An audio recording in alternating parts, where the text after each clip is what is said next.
evening. You're here with me, Dr. Jodi. We're talking about gratitude tonight, practicing gratitude as a way to heal trauma.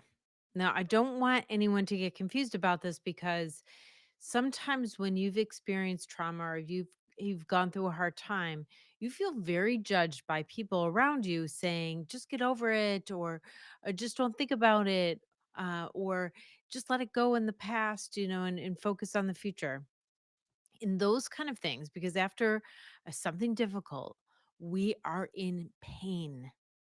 We are in pain. So after a difficult event in our life, we feel pain. So that's trauma. The definition of trauma is something that overwhelms our senses. That could be many, many things, but there's big T trauma. Big T trauma is like if you've been abused, or if something really, or if you've been through war or natural disaster. Those are big T traumas. And then there's all kinds of things that we experience, and some we don't even know about because they were something medical that happened that made us very overwhelmed when we were young and we don't even remember it. So many, many people, almost everybody. So we have to think about everyone around us. Some people are difficult. Some people are hard for us to deal with. Some people are a struggle for us to get along with. And we have to think about all of them as fragile because they've all been through some difficult experiences, and that might be why the way they are. Okay, behaviors learned, but also it comes from our experiences in life. And sometimes that's like a biological response, and if we're not conscious and do the healing of it, it continues, those patterns continue. So why I'm saying that is I want you to have compassion, because a lot of people are struggling. A lot of people are really fragile, and that doesn't mean they're evil people. And that doesn't mean you have to put up with their stuff either. You still could have boundaries and not put yourself in a situation where they could hurt you. But why I'm saying this is I want you to know, because I don't want you to take it personally. This is usually not about you most of the time, like almost 99.99999% of the time. When somebody is difficult around you, or miserable, or mean to you, or trying to control you, or whatever it is because of them, not because of you. So, with all those caveats, let's get into gratitude, because gratitude can heal the heart, can heal the soul, can heal the mind. So it could heal you on all levels. It's a beautiful thing, but I don't want you to confuse it with me thinking that I'm saying you have to just let it go and not think about it anymore, because that's not how healing from trauma works. We don't just stop thinking about it, because if we stop thinking about it, we're stuffing it down somewhere where it is going to affect us anyway. So we really want to be able to process that and heal it. We're not going to cover that in this video, but because it's Thanksgiving week here in the US, we're covering gratitude, being thankful. This is a time that we think about what we are grateful for, and sometimes there's not a lot that we could find, but there's always something, right? No matter how bad things are, there's usually something. It could be small, but there's usually something that we could notice that we could be grateful for. And what this does, and this video is not for somebody who's going through like hell right now, and I want them to, focus on the good stuff. But if you've been through hell in the past and you're dealing with consequences of it, or in your life you do struggle with the consequences that you still carry with you, a gratitude practice is a very powerful way to amplify, to accelerate your healing journey. Because what it does is it gives your attention. It's you putting your attention on something that you want your attention on, instead of all that painful emotional stuff, and all the judgment about the painful emotional stuff, and all the fear about the pain and emotional stuff. Those things are beacons for our attention. We think about them all the time. We pay so much attention to them because they're loud in our life, very, very loud. And they're loud because they're like, this is really painful. Why did this happen to you? Why did you let this happen to you? How am I going to handle life? Right? All the fear and all the negative self judgments are coming from those feelings. And that's a lot to pay attention to. It feels like those are problems you have to solve, and it calls our attention to try to solve them, to try to get back into control, because all of that feels really out of control. And if you take your attention away from that, those are unsolvable problems, right? It happened. These negative self judgments create problems that are not solvable. It's like, why did I let this happen? Of course, you did not let that happen, right? You didn't let that happen.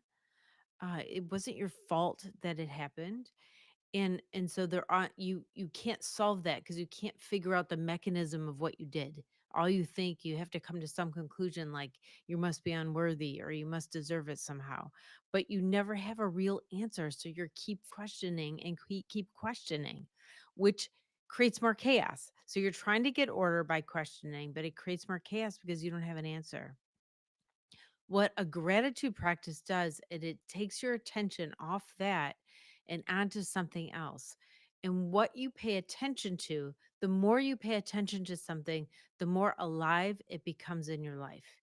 So the more you pay attention to something that you want, that you prefer over that pain, the more it shows up, so the more miracles that you acknowledge, the more they multiply.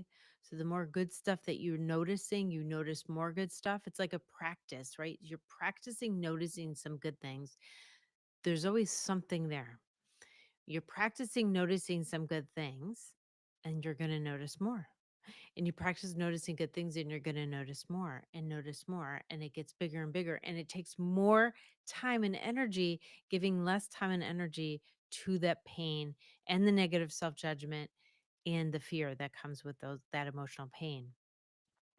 So when you take your attention and focus on the gratitude, what happens biologically? Well, when you are in the emotional turmoil and when you're negatively judging yourself and you're really scared of all this happening and it's getting bigger and bigger, what happens? Your adrenaline gets released, right? So your adrenaline's going out in your body, you're having anxiety, you're feeling overwhelmed, unmotivated, it's taking all of your attention. But when you're focusing on something else, something that you see that is good, that you appreciate, it's a totally different emotion. It's a joy emotion. In that joy emotion, the amygdala can't tell your body that something's wrong if you're feeling the joy emotion. So your adrenaline's going to go down. That's the GABA hormone. So if your body doesn't think it's in danger anymore, the adrenaline goes down. It could only perpetuate if you think that you're still in danger. And that's what happens to a lot of us, right? It happens to a lot of us when we're anxious. We get freaked out by that anxiety. We get bothered by it. We get really upset by that anxiety, and it perpetuates it. That's why anxiety seems to snowball.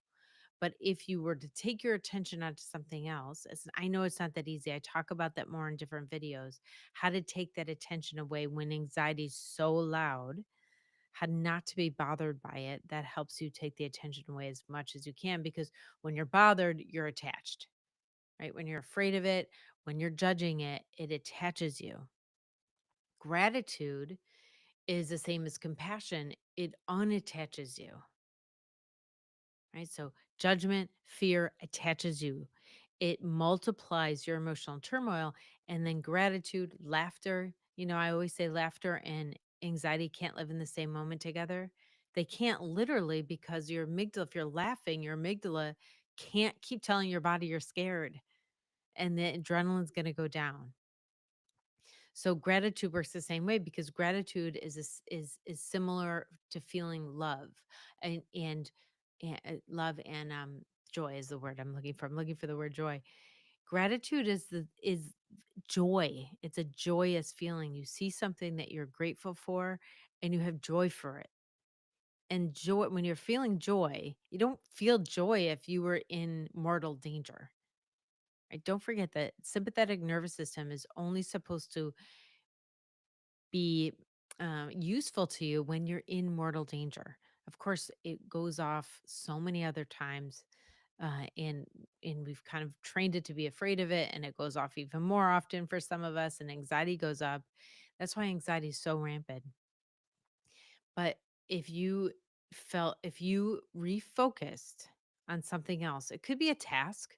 So we talk a lot about getting involved in a task. Get your mind engaged in something productive or creative, or other problem solving. Like organizing is problem solving, not like a bad problem solving, but the skill of problem solving, of being creative.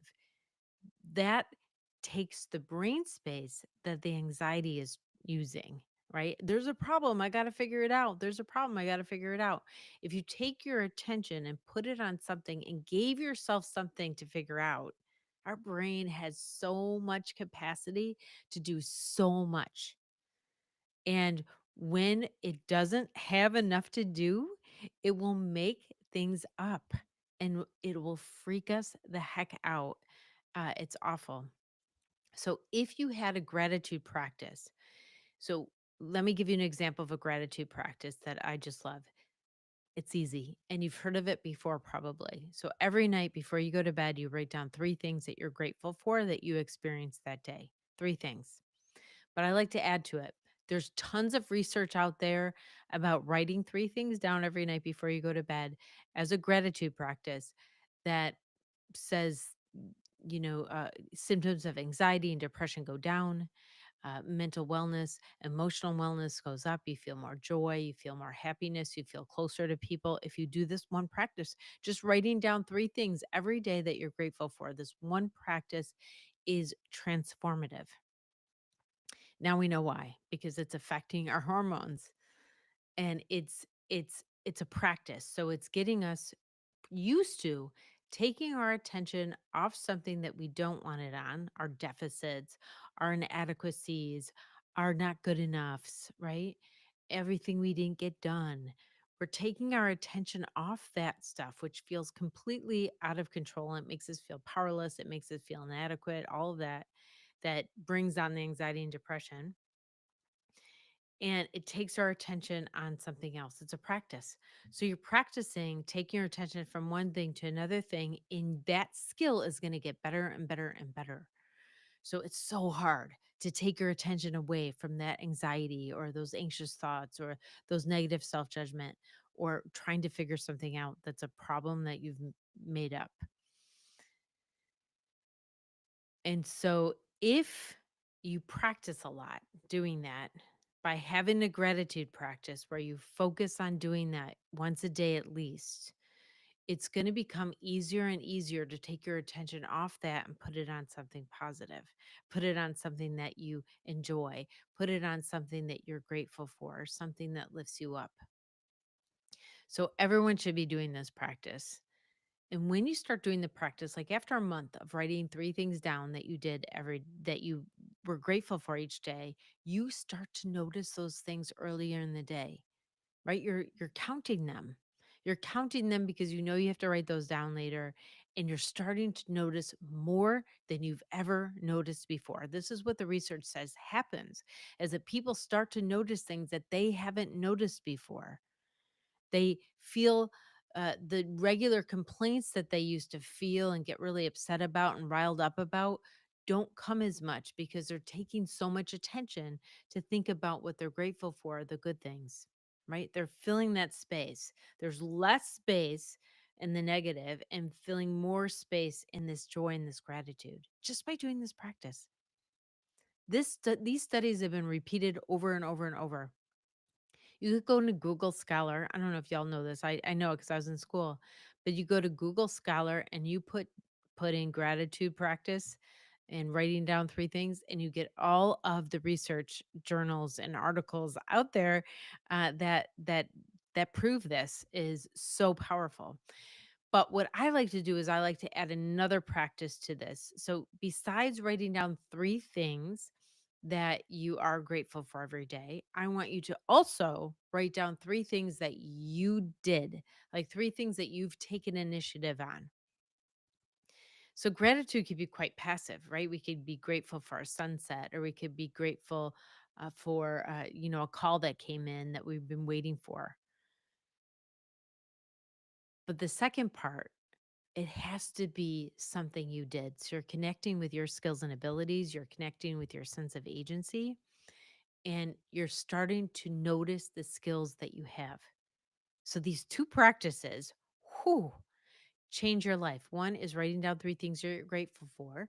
And two is writing down three things that you did, that you took initiative on. They could be tiny, they could be emptying the dishwasher, they could be making a call that you had to make, it could be washing the dog, whatever. Everything is something that you did. We take these all for granted. We really take ourselves and our skills and our actions and our initiatives, we take them for granted, and then we don't see them. We don't know how great we are. We don't know how adaptable we are. We don't know how skilled we are because we just kind of ignore all that and see all our deficits. So we want to flip the script. So not only stop attaching to those things and making it worse. Trauma's bad enough. And this is not all you do to heal trauma, but this practice is going to help so much with the other things you're doing, right? When you've experienced some trauma, you need to process that. You need to take it from that, from your from your amygdala, which is like present tense. Like it's like you're reliving it in the present. You need to process it and story it into a different part of the brain so it lays down memory. When you're really stressed out, you release a hormone that takes that memory into your amygdala and it turns off the storing memory one, the hippocampus. It turns off the hippocampus so you're not storing. Storing is I'm saying storying. Like so storying is you're creating like a story about it or processing it and it becomes like a memory, an understanding.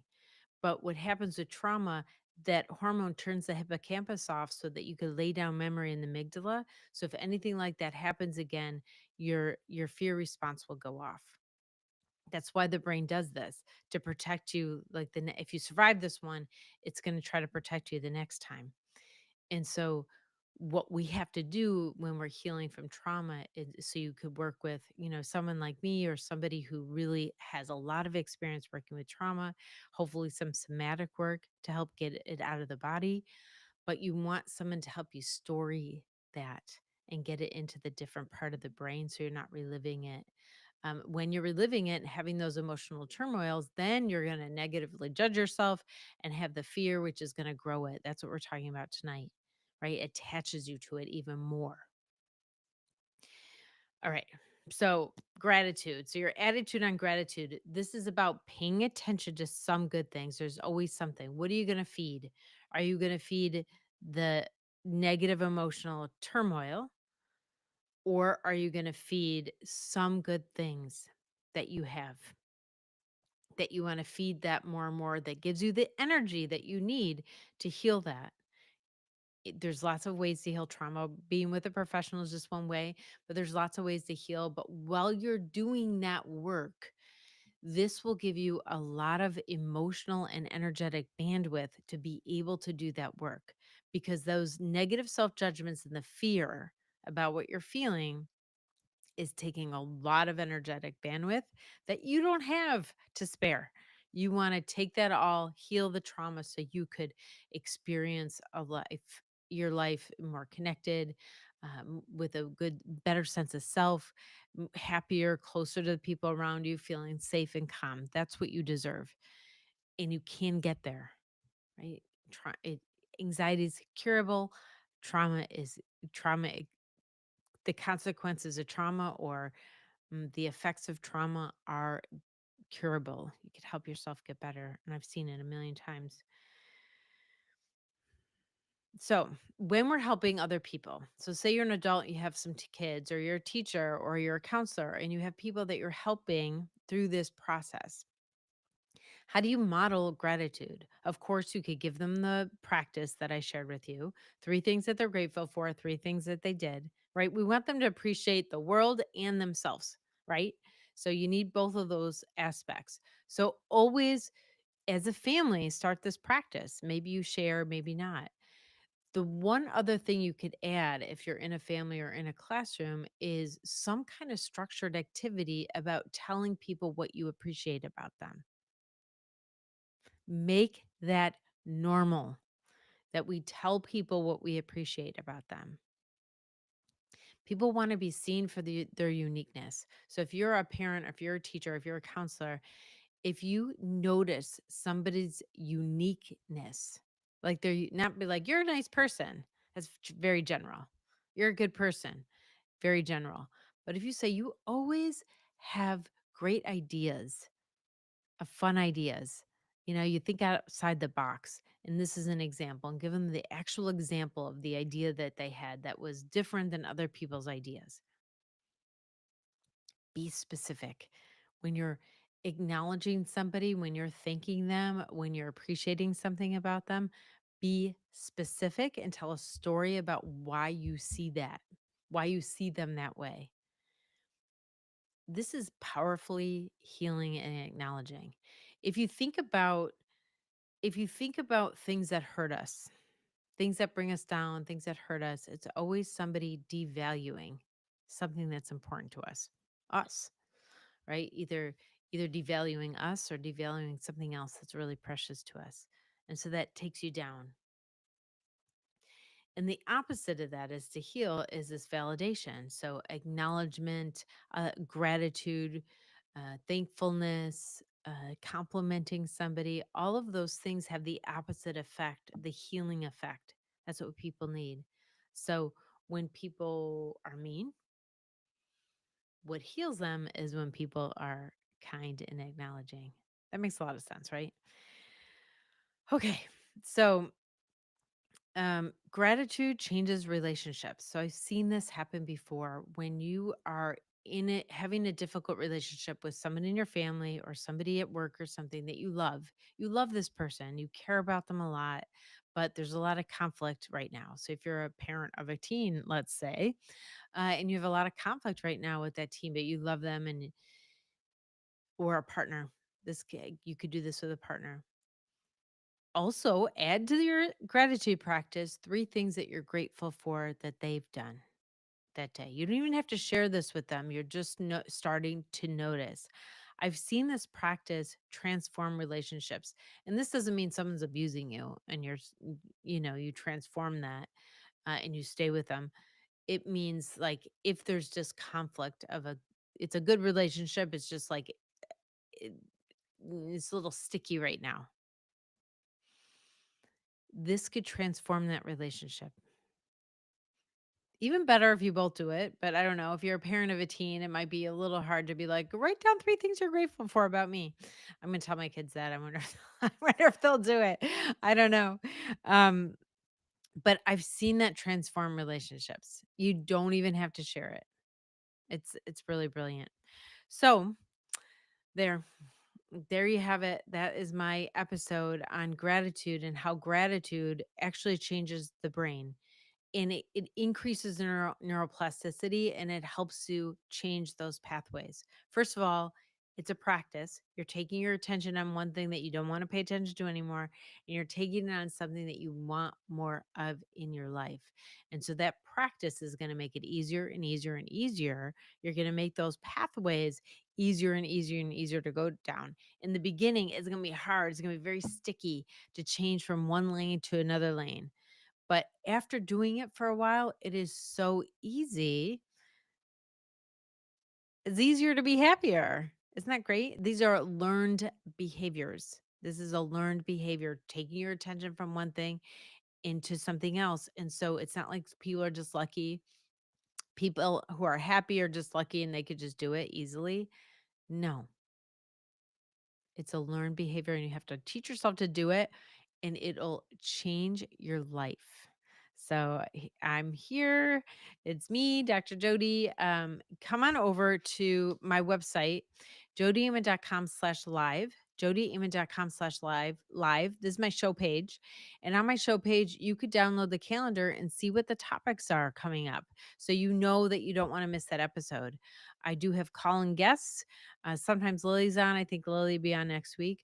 But you could also get this Gen Z mental health survival guide that I have there. It's a comprehensive ebook on what to do, what is wrong, what is going on. This is going to help you too.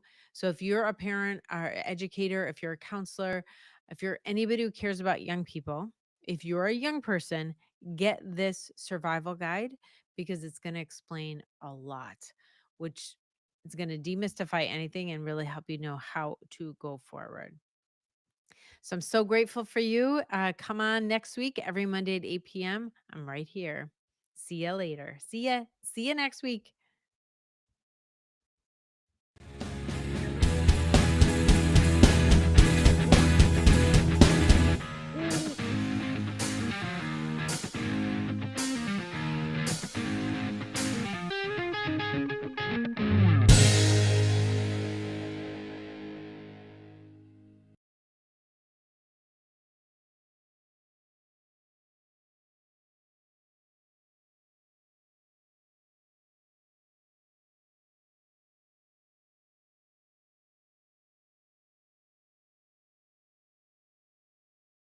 Oh, sorry. It took me a second to figure out how to get back.